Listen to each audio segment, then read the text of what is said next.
Good evening, everybody. So this is KJ here with the channel, and basically I just wanted to start making this video.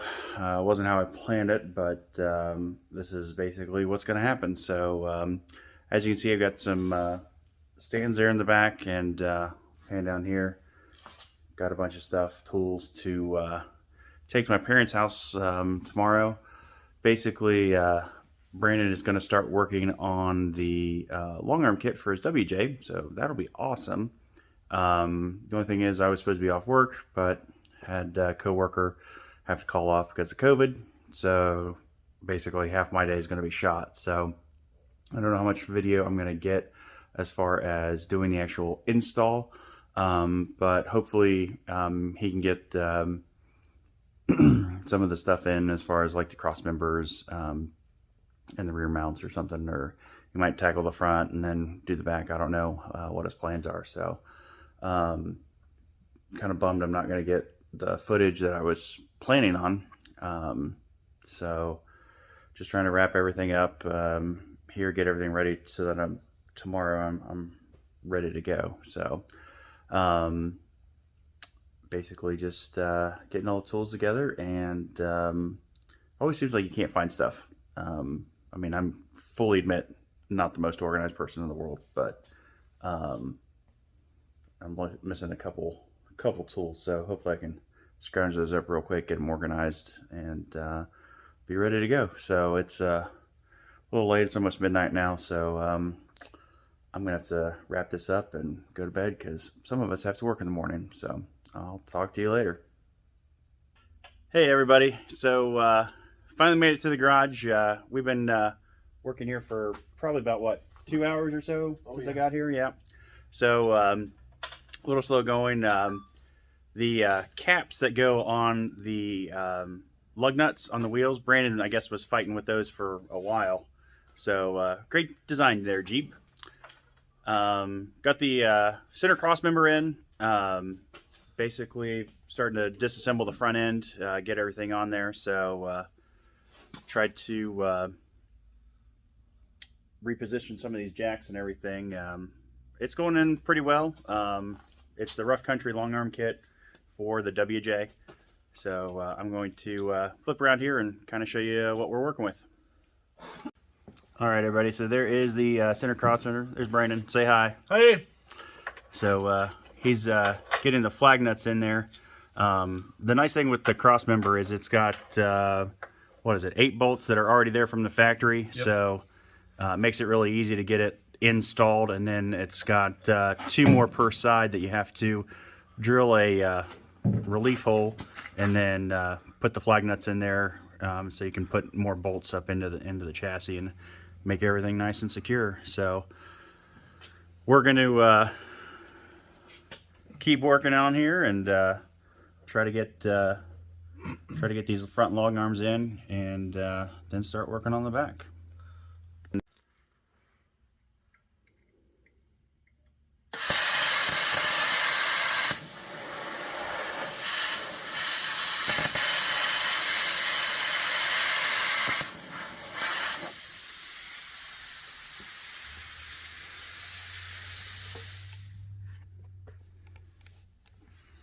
So the more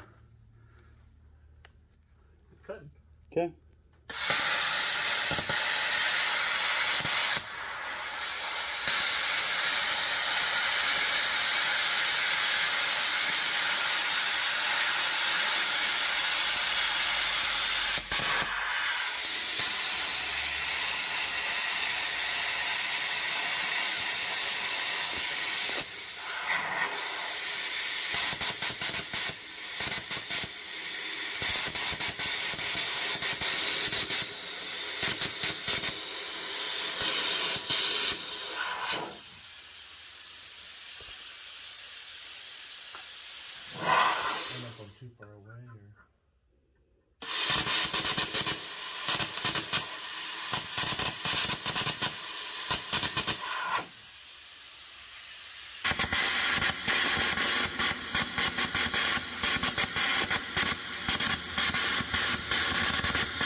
see daylight, but it's almost hitting there.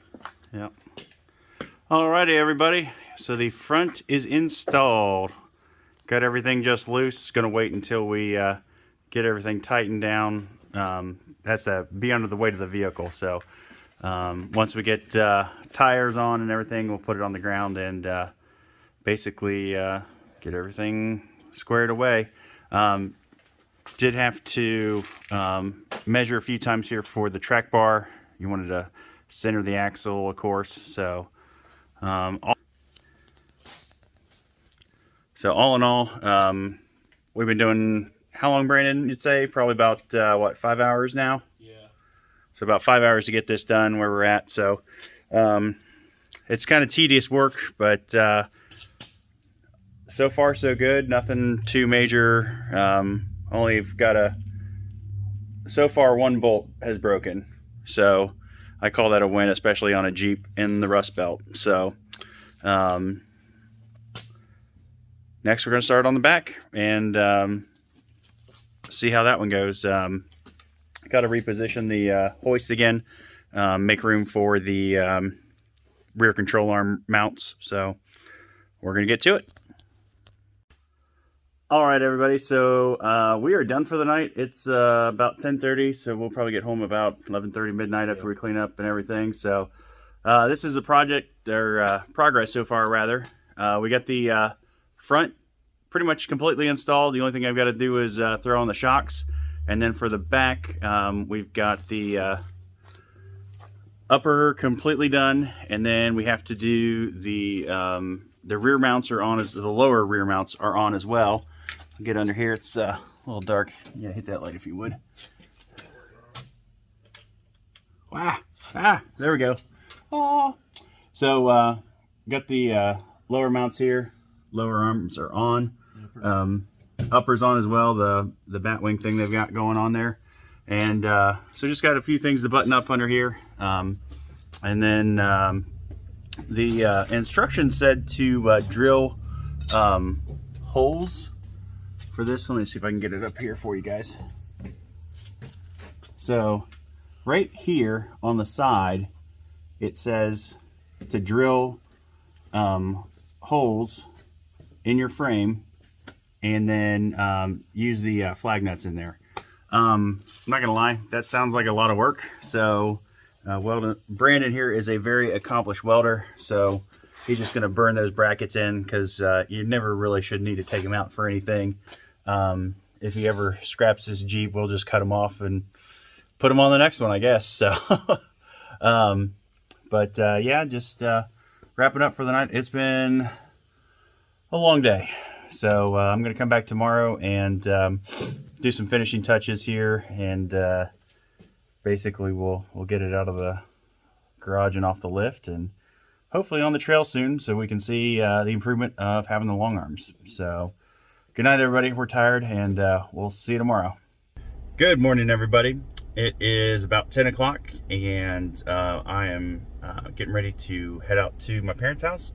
It is a balmy 23 degrees, so a little cold out, but gonna go to the garage, get hopefully everything buttoned up on Brandon's WJ for the long arm kit install. We've got some snow rolling in this evening, so basically kind of want to get everything done and have him be able to load up his Jeep and take it home before the snow hits. So we'll see how that goes.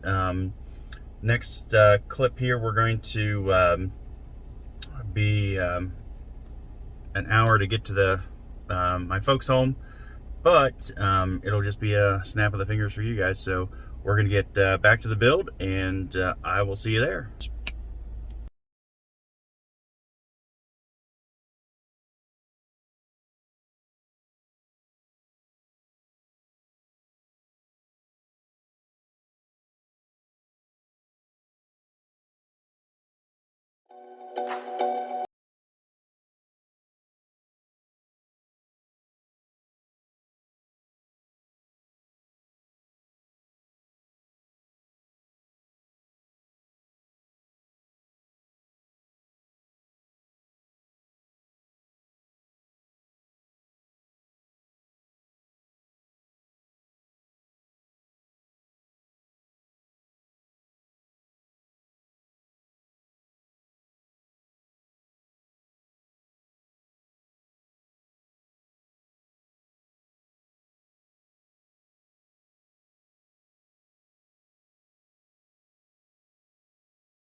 right, everybody. So just saw the time lapse of me using the plasma cutter.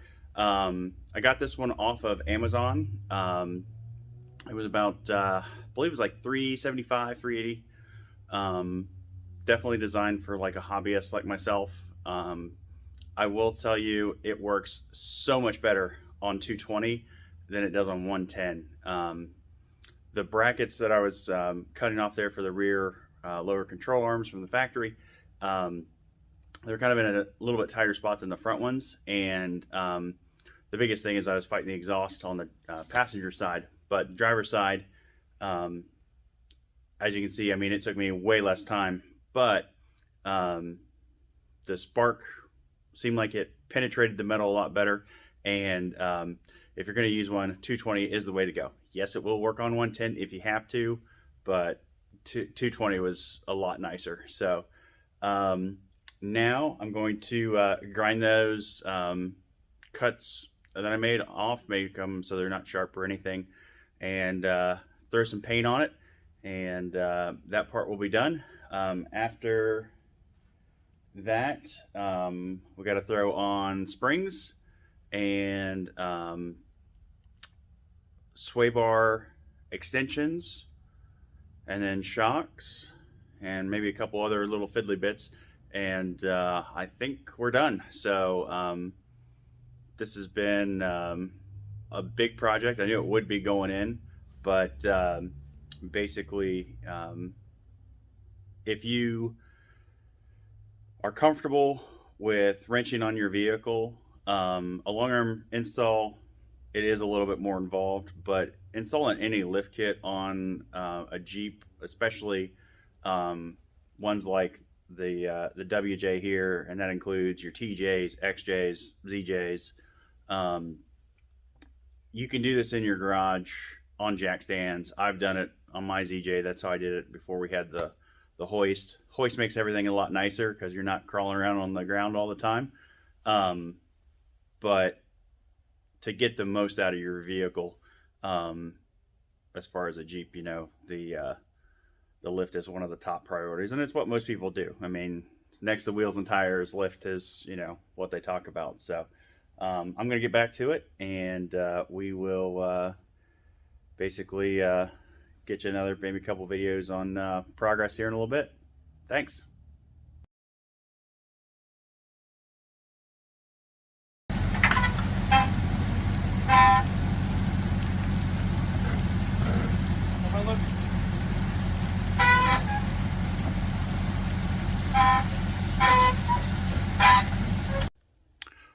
All right, everyone. So this one's going to wrap up the video on the long arm install on the WJ.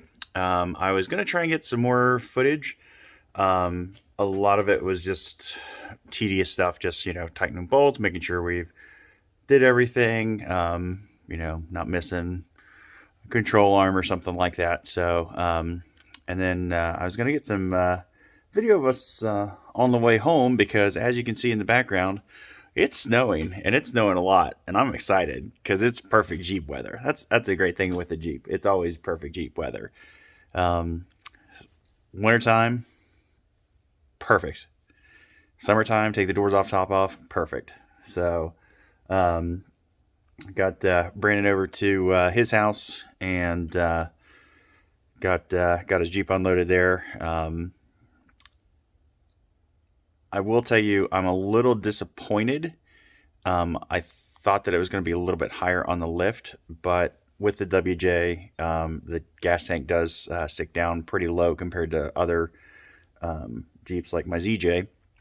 And so that's what I was kind of comparing it against, and had to crawl up under there to tighten the A-arm bolt, and there was like no room. So fought with it for a little bit, and we were going to, my plan was at least to try to do like a really quick alignment and set pinion angle and stuff like that.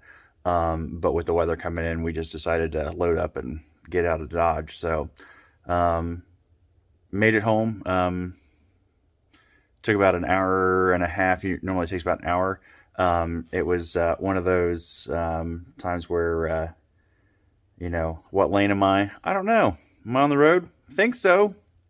So all in all, guys, after looking at the rough country kit, I do highly recommend it if you have a WJ. Are there better kits out there? Yeah, they cost a lot more too. And I think for your bang for your buck that you're getting, you get a really well-built kit.